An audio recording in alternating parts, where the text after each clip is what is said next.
স্বাধীনতা দিবস একটা আলাদাই অনুভূতি, আলাদাই আবেগ, আলাদাই ভালোবাসা। নেতাজি সুভাষচন্দ্র বোস, ক্ষুদিরাম বোস, গান্ধীজি, ভগৎ সিং এর মতো কত শত স্বাধীনতা সংগ্রামীরা আত্মবলিদান দিয়েছিলেন দেশমাতৃকাকে স্বাধীন করবার জন্য। ইংরেজদের সেই অমানবিক অত্যাচারের হাত থেকে স্বাধীনতা এনে দিয়েছিলেন নিজেদের জীবনকে উৎসর্গ করে।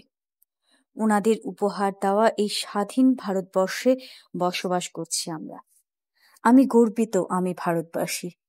আসুন, স্বাধীনতা দিবসের এই পুণ্য লগ্নে আমরা প্রতিজ্ঞাবদ্ধ হই, সমস্ত দ্বন্দ্ব, বিবাদ, দলাদলি, হানাহানি সব ছেড়ে একটা সুস্থ সুন্দর দেশ গড়ে তুলি আমরা, যেখানে থাকবে শুধুই শান্তি, শুধুই সম্প্রীতি, শুধুই ভালোবাসা।